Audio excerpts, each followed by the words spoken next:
serão preservados até o último momento. Está vendo essa senhora aí? Essa simpatia?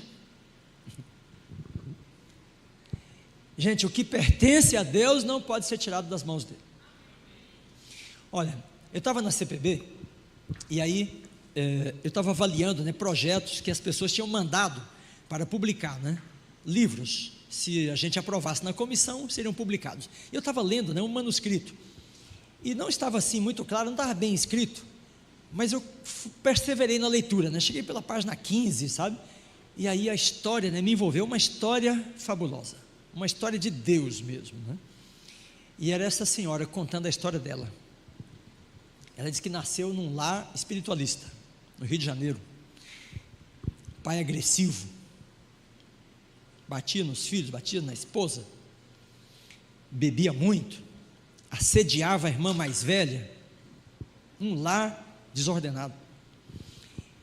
E aí a Nilza, né, com 9 anos de idade, recebeu o chamado de Deus. Como é que foi isto? A tia dela foi morar com eles, e a tia era evangélica, e ela cantava um hino. Eu não vou conseguir cantar, muito menos agora, com minha voz assim, né? Eu ia dizer assim: eu quero trabalhar por meu Jesus. E aí a tia cantava, e cantava esse hino, né? Tem uns evangélicos que cantam sem parar. E aí, irmãos, o homem, né, dono da casa, se indispôs e mandou a mulher embora, né? Expulsou ela da casa dele, era a cunhada dele, né? Mas o hino ficou na cabeça da Nilza, né? 9 anos de idade. Eu quero trabalhar para o meu Jesus, né? Aí, 1, 2 anos depois, a irmã mais velha casou-se, novinha, ficar livre do pai, e o pai passou a assediar a Nilza. E ela disse que lutou com o pai umas vezes, deu um pontapé nele um dia, sabe? Mas a situação estava tão tensa dentro de casa, que um dia ela decidiu se matar. E aí, no fundo do quintal, tinha uma planta, que eles faziam veneno para matar ratos. Não tinha ninguém em casa, domingo de manhã. Aí ela foi, pegou um pouco da planta, sentou assim na porta do fundo, né, da casa, e ela disse que iria comer a planta, sabe? E pensou: bom, se eu comer essa planta, vou morrer, porque os ratos morrem, né? E vou comer todo esse galho. E aí, quando ela estava para começar a mastigar, morder a planta, né, veio um vento e levou aquele galho embora. E quando o vento soprou, irmãos, ela escutou uma igreja que estava cantando perto dali. E o que os irmãos estavam cantando lá? Vocês leram o livro? Gente, quando ela escutou esse hino, né, ela disse que sentiu assim, um toque no coração dela, sabe? Ela estremeceu, né? Se eu não posso me matar, eu quero trabalhar para Jesus, quero conhecer Jesus, né? 11, 12 anos de idade. Bom, aí passou aquele momento, mas a situação em casa continua a mesma. Aí ela entrou numa crise, e ela não falava mais. As pessoas chegavam, conversavam, cumprimentavam, puxavam conversa, e ela não falava nada. Ela ficou muda. E aí as pessoas incentivavam, falavam, tentavam, e nada, né? Aí os vizinhos começaram a dizer: fulano, sua filha está com um espírito mudo, tem de levar no centro espírita, e o médium vai incorporar um espírito, vai dialogar com esse espírito mudo, né? Vai mandar ele embora, alguma coisa. E aí ela disse que pensou: não, eu nunca vou para o centro espírita, né? Mas ela não podia falar, ela não falava. E aí chegou o dia, o pai tinha marcado: nós vamos, né? E aí foi com a mãe e levou então a Nilza, 12 anos, né? E ela disse que foi, irmãos, concentrada em Jesus. Tudo que ela sabia de Jesus é o nome dele, e ela sabia que ela queria trabalhar para ele, né? E ela disse que se apegou a Cristo, sabe? E aí começou a cerimônia, e o médium invocava, e música, e dança, etc, e nenhum espírito descia. 11, meia-noite, 1 da manhã, né? E mais invocação, e espírito nenhum descia, né? E ele disse: a moça é de corpo fechado. Mas se ela é de corpo fechado, como é que está com o espírito mudo, né? E aí mandaram chamar um outro médium, mais experiente, né? E o homem veio, 3 da manhã, sabe? E nada acontecia. Então ele decidiu, o mais experiente, fazer a última tentativa. Ele ia tomar a cabecinha dela assim e chocar contra a cabeça dele, e havendo alguma resistência da parte dela, então o corpo dela se abriria, né? Na crença deles, né? Irmãos, quando ele tomou a cabeça dela e segurou, né, ela disse que se concentrou em Cristo. Eu quero trabalhar para o Senhor. E o homem chocou a cabeça dele contra a cabeça dela. E o que aconteceu?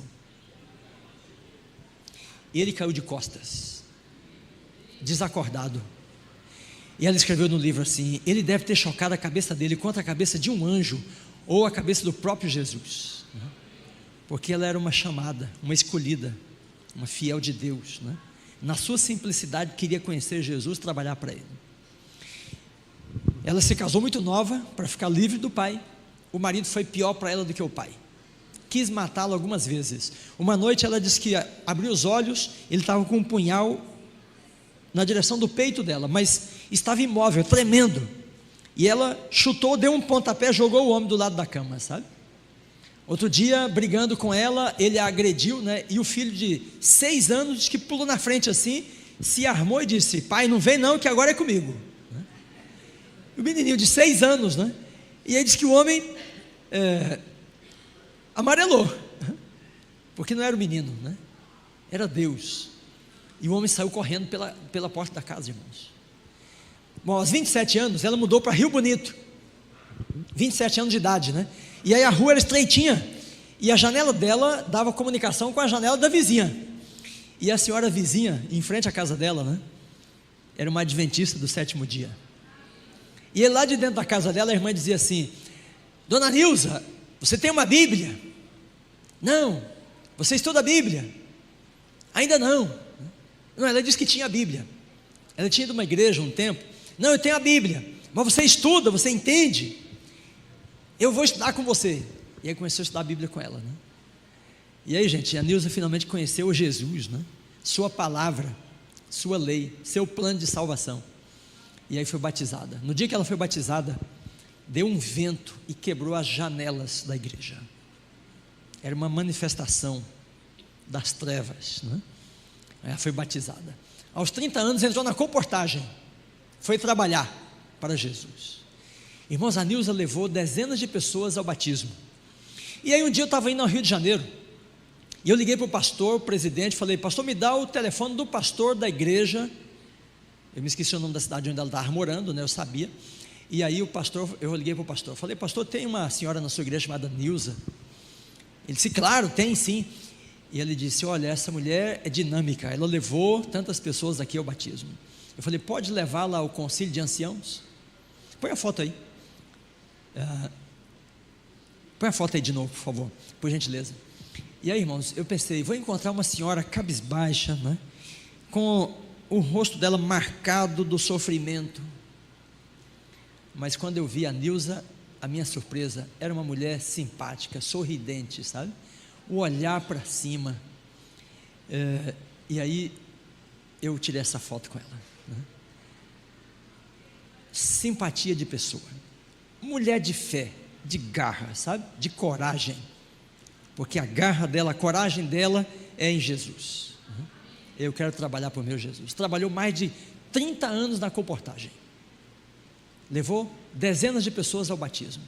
E aí está a Nilza. Quem pertence a Jesus não pode ser tirado das mãos dele.